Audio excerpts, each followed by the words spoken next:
शामिल है? राजकुमार आनंद। भाई साहब से बात करिए, भाई साहब बताइए। राजकुमार आनंद पटेल नगर का विधायक भी इसमें शामिल है। वो कैसे एक षड्यंत्र के तहत किया है। केजरीवाल ने अपने घर से बैठ के एक संरचना बनाई है, मिनिस्टर राजेंद्र पाल गौतम को स्टेज पे बिठाया है और भीड़ को एकत्रित करके राजकुमार आनंद नीचे बैठा हुआ है, ठीक है। और इनकी हमने सारी सोशल मीडिया की जांच करी है। वही राजकुमार आनंद माता का पटका डाल के भी घूमता है। वही राजकुमार आनंद दशहरे की जब शुभकामनाएं देता है तो जय श्री राम भी लिखता है। वही राजेंद्र पाल गौतम जब अक्षरधाम में दीवानी पूजन होता है तो वहां पे जाके पूजा में शामिल होता है।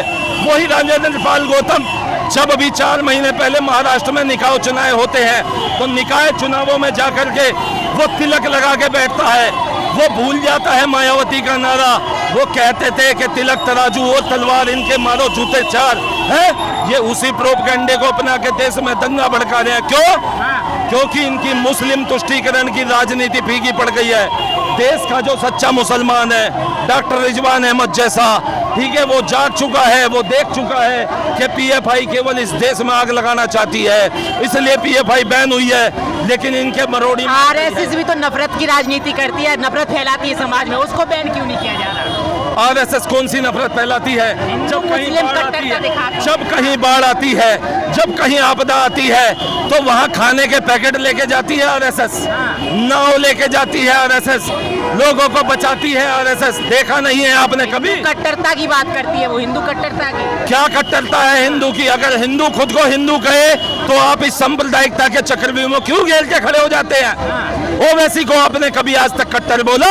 जो दावत देता था वहां से खड़ा होके के 15 करोड़ 100 करोड़ और 15 मिनट, क्या मतलब है पत्रकार बाबू इस नारे का? समझाओ हमें क्या होती है कट्टरता? नफरत की राजनीति, नफरत तो वो भी समाज में फैला रही है ना आरएसएस। वो भी कहती है हिंदू मुस्लिम करती है, मुस्लिम विरोधी बताई जाती है। कहाँ पे हिंदू मुस्लिम कर रही है आरएसएस? आप ये बता दो ना, एक हमें कोई उनका आरएसएस का स्टेटमेंट ऐसा दिखा दो। क्या ये बताइए, एक स्टेटमेंट दिखा दो। आप बताओ कब बोला? फैक्ट के साथ बोलो, फैक्ट के साथ। आरएसएस में क्या केवल एक ही पार्टी के लोग हैं कि हिंदू ही लोग हैं उसमें? आरएसएस कोई पार्टी नहीं है। आरएसएस जो है राष्ट्रीय स्वयंसेवक संघ है, उसमें हर स्वयंसेवक है, उसमें इवन मुस्लिम लोग भी हैं। आप किस दुनिया में जी रहे हैं? आरएसएस में हिंदू भी है, आरएसएस में सिख भी है, बौद्ध भी है, जैन भी है, आरएसएस में मुस्लिम समाज के भी लोग हैं। चलो मिलवा के लाते हैं आपको। आप क्या बात करते हैं? क्यों कहा जाता है जो सर से तन सर से जुदा करने की बात करते हैं उन्हें सजा दी जाए, ऐसा क्यों कहा जाता है? तो ना दी जाए, उन्हें दावत दी जाए, कसाब की तरह बिरयानी खिलाई जाए क्या? आप बताओ, कसाब की तरह बिरयानी खिला दे क्या? जिसने हमारे भाइयों के सल्तन से जुदा कर दिए। आपका राजेंद्र पाल गौतम नंद नगरी में छज्जा गिरता है, बहुत अच्छा, जाना चाहिए। लेकिन सुंदर नगरी में मनीष मर गया, 4 कदम दूर क्यों नहीं गया? है कोई जवाब? जिनसे सवाल पूछ के आते हो, उनसे जिनसे आप सवाल पूछ के आते हो चलाना, उनसे जवाब भी पूछ के आया करो कि कैसे राजेंद्र पाल गौतम जब नंद नगरी में छज्जा गिरने पे जाता है, जाना चाहिए। लेकिन 4 कदम दूर जब सुंदर नगरी में मनीष को मार दिया जाता है कुछ जिहादियों के द्वारा और 60 चाकू के वार करे जाते हैं। 1 साल पहले भी उसकी नाड़ उतारने की कोशिश की गई थी। आपकी आंखें बंद हो जाती हैं। आपको दिख रहा है ये क्या हो रहा है? जब से पीएफआई बैन हुई है इनके मरोड़े लग गए हैं, इनकी तुच्छ राजनीति सबके सामने आ गई है। अब इनकी राजनीति जो है जब कटघरे में खड़ी हो गई है, जो दोगली राजनीति है, तो अब ये देश में दंगा भड़काना चाहते हैं। इनका पेट नहीं भरा है 2020 के दंगों में मार काट से, ये दावत दे रहे हैं दंगों की। आप एक बात बताएं, वह कोई नॉर्मल इंसान नहीं था, वह एक विधायक था वहाँ पे जो नीचे खड़ा होकर शपथ खा रहा था। कौन? राजकुमार आनंद, पटेल नगर विधानसभा। वह एक मंत्री और विधायक था जो ऊपर खड़ा होकर शपथ खा रहा था मंच पे। कौन? राजेंद्र पाल गौतम, आम आदमी पार्टी, दोनों। ये आम आदमी पार्टी माफी तो मांगी है, माफी भी मांगी कि मैं धार्मिक हूँ। अरे माफी? आप कैसी माफी कह रहे हो? एक तरफ आप हमारे धर्म का अपमान कर रहे हो। आप ये बताओ, आपकी बहन को कोई छेड़ के माफी मांग ले, आप उसे छोड़ दोगे? छोड़ दोगे? जब आप अपने परिवार पे आघात होने पे माफी मांगने पे नहीं छोड़ोगे तो कानून में माफी की इसकी कोई सजा नहीं है। उन्होंने राजद्रोह किया है, देशद्रोह किया है, क्योंकि उन्होंने राज धर्म की शपथ खाई थी। मैं ईश्वर और संविधान को साक्षी मानकर यह शपथ लेता हूँ कि मैं सभी प्राणियों को सद्भावना से देखूंगा, उनमें भय नहीं रखूंगा, उनमें मतभेद और भेदभाव नहीं करूंगा। इसने ये क्या धर्म की दुकान खोल के बैठ गए हैं? आपने इनका स्टेट नहीं सुनो पत्रकार बाबू, चलाओ और चलाना पड़ेगा, क्योंकि दंगे में एक दिन आप भी मारे जाओगे। ये दंगा भड़का कौन रहा है इसको देखो और पूरा चलाओ। अनकट चलाओगे तो हम आपके ऊपर क्लेम करेंगे, ठीक है ना? पर दंगा थोड़ी कर रहे हैं ना, वो तो खुद बता रहे हैं कि मैं भी धार्मिक हूँ, बोल दिया उन्होंने। आप किस धर्म, आपके पिताजी का क्या नाम है?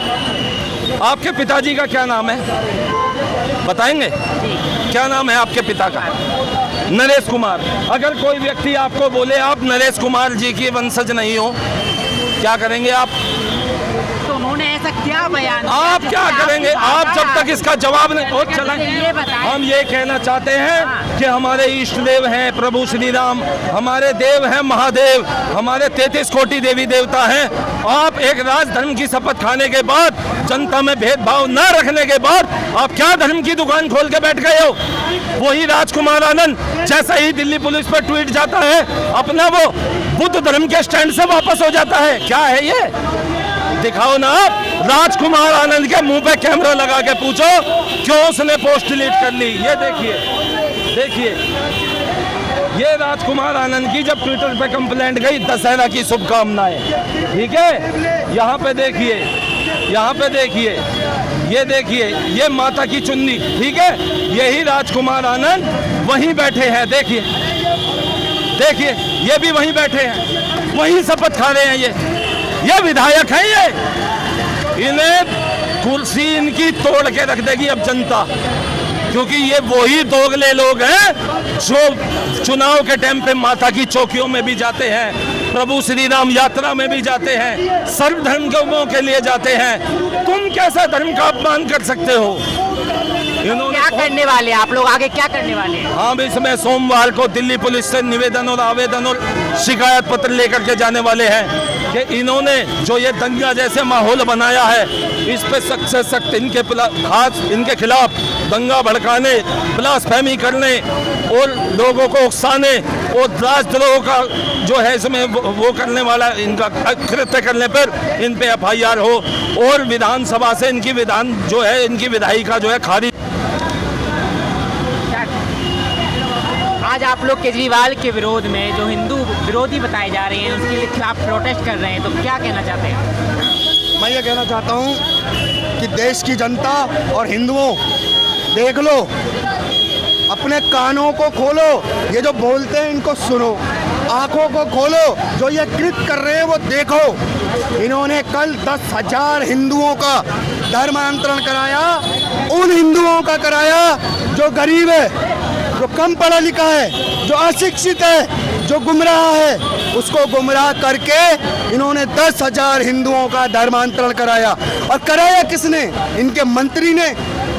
उस मंत्री ने कराया जिस मंत्री ने संविधान की शपथ ली थी, और संविधान की शपथ लेने से पूर्व जिसमें साफ लिखा है कि जाति, पंथ, मजहब के आधार पे कोई कार्य आप नहीं कर सकते हैं। अगर उन्होंने 22 प्रतिज्ञाएं किसी को बता दी, याद दिला दी, तो उसमें धर्मांतरण कैसे हुआ, ये बताएं। 22 प्रतिज्ञाएं, तो 22 प्रतिज्ञाएं बताना सनातन का अपमान करना लिखा है उसमें, 22 प्रतिज्ञाओं में। इस बात का जवाब दो। तो अपमान कैसे हुआ? देवी देवता का अपमान कैसे हुआ, ये बताओ। ब्रह्मा विष्णु महेश की पूजा नहीं करेंगे, ऐसा उन प्रतिज्ञाओं में लिखा है। साला आग लगा दो ऐसी प्रतिज्ञाओं में, आग लगा दो ऐसी प्रतिज्ञाओं में जिसमें सनातन धर्म की भावनाओं को उन्होंने खुद तो नहीं बनाई, बाबा साहेब अम्बेडकर जी ने ये प्रतिज्ञा बनाई। बाबा साहेब अम्बेडकर जी ने बनाया है, तो क्या बाबा साहेब अम्बेडकर के बनाए संविधान का पालन कर रहे हैं ये लोग? उसी संविधान के बनाए क्लाउज पे, उसी संविधान के बनाए क्लाउज पे इन्होंने मंत्री पद की शपथ ली है। माना इन्होंने। किन बाबा साहब को मानने वाला बता रहे हो आप? ये वो बाबा साहब को मानते हैं जिससे इनका फायदा हो, ये उस बाबा साहब को थोपते हैं जिससे समाज का दुरुपयोग हो, समाज का नुकसान हो। ये लोग पर माफी भी तो मांगी, उन्होंने खुद कहा कि मैं भी धार्मिक हूँ। तो ठीक है, थूक के रोज चाटा करें, हमें क्या फर्क पड़ता है। हाँ। हम भी कह देंगे कुछ भी कह के, हम भी विरोध करके जा रहे हैं। और बताइए, अब उनको थूक के चाटने की आदत है तो हमें नहीं है, हमें नहीं है। रामलीला के मंच से जो उसके पीछे रास लीला होती है, उसमें जो सीता जी चश्मा लगाकर डांस करती है, तब आपकी भावनाएं आहत नहीं होती? जब ये रामलीला के मैदान में धूप बत्ती लेके जाते हैं, तब तुम्हारा कैमरा उनके मुंह पे लगता है? हाँ। लग जाता है हिम्मत लगाने की नहीं? कि जाके वहाँ जाके तुम लोग धर्मांतरण करा रहे हो। अरे अब यहाँ पे अपनी तैसी करा रहे हो पूजा के अंदर दशहरे में। पूछा तुमने कभी माइक मुंह पे लगा के? पूछा? नहीं पूछा होगा। तुमको भी डर लगता है? हमें नहीं लगता डर, अरे तो आप तुमको रहे भी हैं। डर लगता है? डर तो आप रहे हैं दिख ना। रहा है, डर तो आप रहे अरे हैं। दिख रहा है, तुमको भी डर लगता है। या तो तुमको खरीद लिया है। अच्छा, जिस प्रकार- सवाल पूछ लिया तो खरीद लिया। सवाल